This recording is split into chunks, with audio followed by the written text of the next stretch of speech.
Hi అండి, ఎలా ఉన్నారు అందరూ? Welcome to the Mounika Simha blogs. ఈరోజు వీడియో వచ్చేసేసి రాగి పిండితో కారపూస ఈజీగా ఏ విధంగా చేసుకోవచ్చు అనేది ఈ వీడియోలో చూపిస్తానండి. చాలామంది ఏంటంటే కారపూస రాగి పిండితో చేసుకుంటే మెత్తగా వస్తుంది, అంతేకాకుండా మనకి విరిగిపోయి వస్తుంది. అంటే గిద్దలో నుంచి పూస ఒత్తుకునేటప్పుడు ఎక్కడికక్కడికి విరిగిపోతూ ఉంటుంది అని చెప్తూ ఉంటారు. అలా కాకుండా మనం క్రిస్పీగా ఈజీగా ఏ విధంగా చేసుకోవచ్చు అనేది చూపిస్తాను. ఇక్కడ నేను మీకు చేయితోటి నలిపి కూడా చూపిస్తున్నాను. చూడండి ఎంత క్రిస్పీగా వచ్చిందో. నేను పైవి చూపించాను, అలాగే కింది కూడా ఒక కారపూస నలిపి చూపించాను. చాలా అంటే చాలా క్రిస్పీగా వస్తుందండి. గట్టిగా కాకుండా క్రిస్పీగా వస్తుందన్నమాట, చాలా బాగుంటుంది. ఇది ప్రిపేర్ చేసుకోవడానికి నేను ముందుగా వచ్చేసేసి రాగిపిండి తీసుకుంటున్నాను. ఈ రాగిపిండి అనేది 1-2 సార్లు జల్లించి తీసుకోవాలండి. అలా అయితే మనకి పూస కూడా విరగకుండా వస్తుందన్నమాట. ఇక్కడ నేను ఒక 2 or 3 టైమ్స్ జల్లించి తీసుకున్నాను. అలాగే బియ్యపిండి, మనం రాగిపిండి 2 కప్పులు తీసుకుంటే బియ్యపిండి 1 కప్పు తీసుకోవాలి. కొంతమంది హాఫ్ కప్పు కూడా తీసుకుంటూ ఉంటారు. హాఫ్ కప్ తీసుకున్నా కానీ పర్ఫెక్ట్గా వస్తాయన్నమాట మనకి. ఇక్కడ నేను 2 కప్పుల రాగి పిండికి వచ్చేసేసి 1 కప్పు బియ్యపిండి అనేది యూజ్ చేస్తున్నాను. అలాగే ఇందులోకి వచ్చేసేసి శనగపిండి అనేది యూజ్ చేస్తున్నానండి. ఇక్కడ మనం శనగపిండి బదులుగా, ఒకవేళ మేము శనగపిండి తినము అంటే శనగపిండి బదులుగా వచ్చేసేసి పుట్నాలు ఉంటాయి కదా, వాటిని కొంచెం లైట్గా ఫ్రై చేసేసుకొని మెత్తగా మిక్సీ పట్టుకొని జల్లించిన తర్వాతనే యాడ్ చేయాలన్నమాట. మనకి కొంచెం బరుకుగా ఉన్నా కానీ పిండి ఈ కారపూస అనేది ఇరిగిపోయే ఛాన్సెస్ ఎక్కువగా ఉంటాయన్నమాట. బియ్యపిండి శనగపిండితో ప్రిపేర్ చేసుకునేటప్పుడు అలా ఉండదు, కానీ మనం ఈ రాగిపిండితో ప్రిపేర్ చేసేటప్పుడు కొంచెం జాగ్రత్తగా ప్రిపేర్ చేసుకోవాలి. ఇక్కడ నేను ఒక 2 టేబుల్ స్పూన్స్ అనేది శనగపిండి యూజ్ చేశానండి. 2 టేబుల్ స్పూన్స్ అంటే ఒక పావు కప్ ఉంటుందన్నమాట. పావు కప్ కంటే కొంచెం తక్కువనే ఉంటుంది. అలాగే కొద్దిగా సాల్ట్ అండ్ కారము, నెక్స్ట్ కొద్దిగా వచ్చేసేసి నేను ఇక్కడ వాము అండ్ నువ్వులు యూస్ చేస్తున్నాను. వాము అనేది డైరెక్ట్గా యాడ్ చేయకుండా కొంచెం అలా చేతితో క్రష్ చేసుకొని యాడ్ చేయండి. కొంచెం లడ్డు పూస యాడ్ చేస్తున్నాను కాబట్టి నేను చేతితో క్రష్ చేసుకొని యాడ్ చేశాను.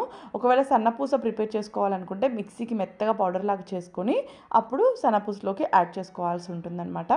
ఇక్కడ బాగా కాగిన నూనెని యాడ్ చేశానండి. 1 గంటె అంటే హాఫ్ కప్పు వరకు యాడ్ చేశానమాట. ఇక్కడ కొలతలు మళ్ళీ ఒకసారి చెప్తున్నానండి. ఒక 2 కప్స్ వచ్చేసేసి రాగి పిండి, 1 కప్ వచ్చేసేసి బియ్యపిండి తీసుకున్నాను. పావు కప్పు కొంచెం తక్కువ ఉంటుంది, పావు కప్పుకి పావు కప్పు వచ్చేసేసి నేను ఇక్కడ శనగపిండి అనేది యూజ్ చేశాను అనమాట. ఇలా చేసుకుంటే మనకు పర్ఫెక్ట్గా వస్తాయి. ఇక్కడ మనం బియ్యపిండి ఎందుకు యూజ్ చేసామంటే మనం రాగిపిండితో మాత్రమే ప్రిపేర్ చేసుకుంటే మెత్తగా ఉంటాయన్నమాట కారపూస. మనకి క్రిస్పీగా అనిపించవు. కొంచెం చల్లారిన తర్వాత అయినా సరే కొంచెం మెత్తగా అయిపోతూ ఉంటాయి కారపూస. అలా కాకుండా ఉండటానికి ఇక్కడ మనం బియ్యపిండి అనేది యూజ్ చేస్తున్నాం అనమాట. కొంతమంది ఈ మధ్యకాలంలో బయట నుంచి తెచ్చుకుంటూ ఉంటారు కారపూస. వాటిల్లో ఎక్కువ శాతం మైదాపిండి యూజ్ చేస్తున్నారని నాకు తెలిసిందనమాట. మైదాపిండి యాడ్ చేయడం వల్ల కారపూస అనేది క్రిస్పీగా చాలా బాగుంటుంది, గట్టి పడకుండా ఉంటుందంట. కానీ మైదాపిండి అన్హెల్తీ కదా. మైదాపిండి బదులుగా ఈ విధంగా మనం బియ్యపిండి ప్లస్ మనం కొద్దిగా శనగపిండి యాడ్ చేస్తే పర్ఫెక్ట్గా వస్తాయి అనమాట. ఇక్కడ చేయితోటి కొద్దిగా ప్రెస్ చేస్తే ఒక ఉండలాగా వచ్చేటట్టు ఉండాలండి పిండి. అలా అయితే మనం పర్ఫెక్ట్గా కలుపుకున్నట్టు అనమాట. ఆ తర్వాతకి కొద్దిగా వాటర్ యాడ్ చేసుకుంటూ పిండి మొత్తం కలుపుకోవాల్సి ఉంటుంది. ఇంకొక విషయం అండి, పిండి అనేది మరీ గట్టిగా అస్సలు ఉండకూడదు. గట్టిగా ఉంటే ఏంటంటే ఇరిగిపోయే ఛాన్సెస్ ఎక్కువగా ఉంటాయి అనమాట.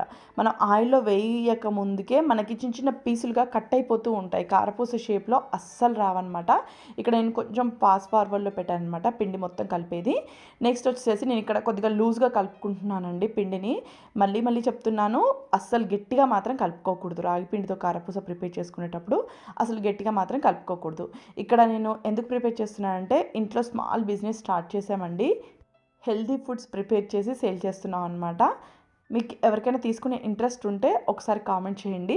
వాళ్ళు ఏంటంటే షాంపులు అడిగారనమాట, మీరు రాగిపిండితో చేస్తారా హెల్తీగా అని చెప్పేసి.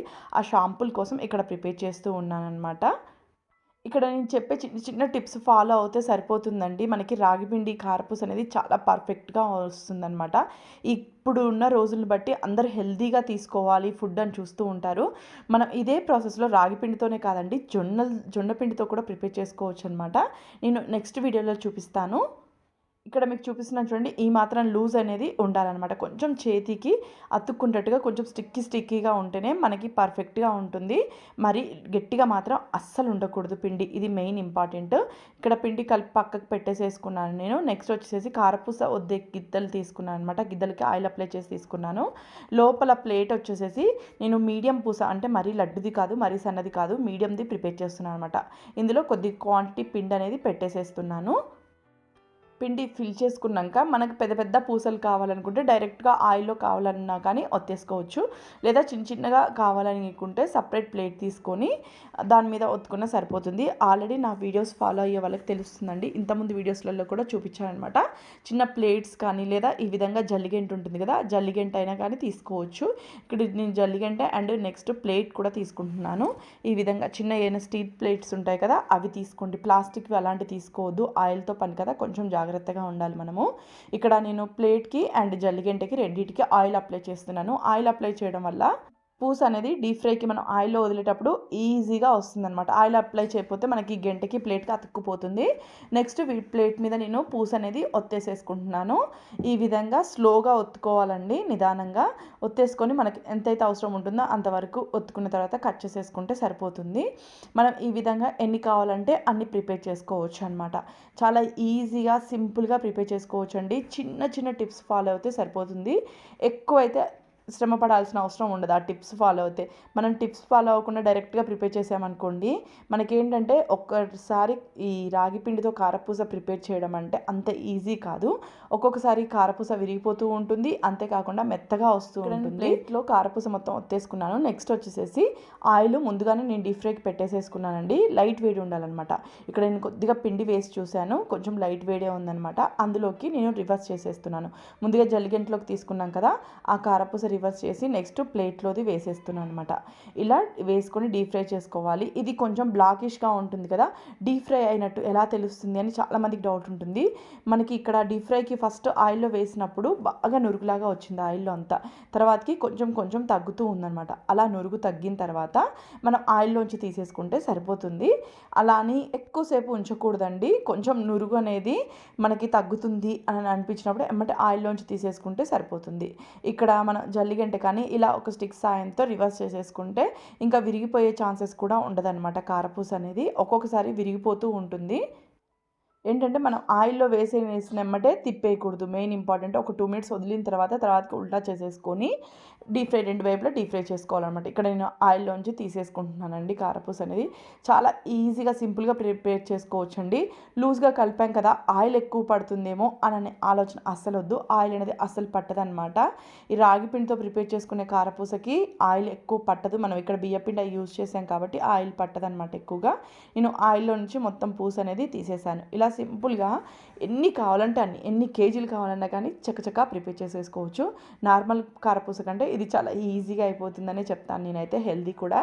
ఇక్కడ నేను మళ్ళీ ఒకసారి చూపిస్తున్నానండి జూమ్ చేసి ప్లేట్లో ఏ విధంగా ఒత్తుకుంటున్నాను అనేది.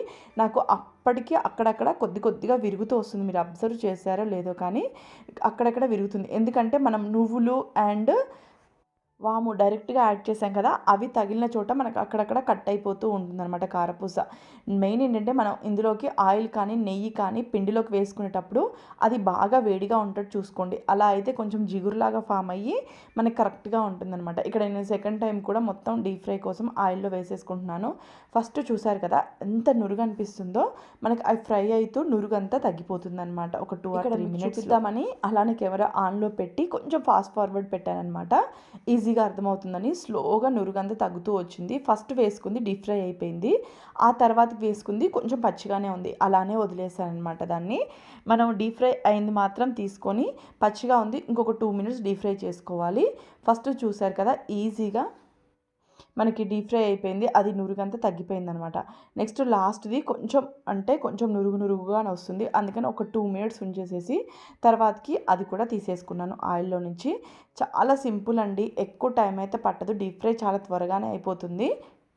ఎప్పుడైనా సరే మనం పిండి వంటలు ప్రిపేర్ చేసుకునేటప్పుడు కొద్దిగా ఓపిక ఉండాలండి. ఏదైనా సరే చిటికలో అయిపోవు. ఏ పిండి వంటలైనా సరే మనం పిండి వంటలు అంటేనే కొన్ని రోజులకి అంటే ఒక 10-15 డేస్ అట్లా సరిపోను, లేదా ఒక నెలకి 2 నెలలకి సరిపోను ప్రిపేర్ చేసుకుంటూ ఉంటాం కదా. టైం అనేది కంపల్సరీ పడుతుందనమాట. మనం చిరాకు తెచ్చుకోకుండా ఓపికగా చేసుకోగలగాలి. నేను ఒకటి కొద్దిగా తుంచి చూపించాను కదా ఆ వేడి మీద. కొంతమంది ఏంటంటే క్రిస్పీగా రావు అట్లా చూపిస్తూ ఉంటారు వీడియోలలో అంటుంటారు. అందుకని వేడిది కొంచెం తుంచి చూపించాను అనమాట. నేను ప్లేట్లోకి పెట్టేసేసుకున్నానండి. ఈ విధంగా చాలా సింపుల్గా ఈజీగా ప్రిపేర్ చేయొచ్చండి రాగి పిండితో కూడా మనము. అంతేకాకుండా మన ఛానల్లో వచ్చేసి రాగి పిండితో బ్రేక్ఫాస్ట్ కూడా ఉందండి. ఒక మంచి బ్రేక్ఫాస్ట్ ఇడియప్పం, ఆయిల్ ఫ్రీ అనమాట. మనం ఇదే విధంగా కనిపిస్తాయి, కాకపోతే అది ఆవిరి మీద ఉడికించుకుంటాం అనమాట. చాలా బాగుంటుంది అది కూడా. ఎవరైనా చూడని వాళ్ళు ఉంటే ఒకసారి చెక్ చేయండి. ఒకసారి చూపిస్తున్నాను అనమాట ఎంత బాగా విరిగిపోతున్నాయి అనేది. ఇక్కడ నేను చాలా ఈజీగా సింపుల్గా ప్రిపేర్ చేసుకునే రెసిపీ అండి. ఒక్కసారి ట్రై చేయండి. ట్రై చేస్తే మాత్రం ఎలా వచ్చిందో కామెంట్ సెక్షన్లో కామెంట్ చేయండి. ప్లీజ్ వీడియో నచ్చితే మాత్రం ప్లీజ్ లైక్ చేయండి. మీ ఫ్రెండ్స్ అండ్ ఫ్యామిలీ మెంబర్స్కి షేర్ చేయండి. మొదటిసారి చూసే వాళ్ళు మాత్రం సబ్స్క్రైబ్ చేసుకోండి. Thank you very much watching.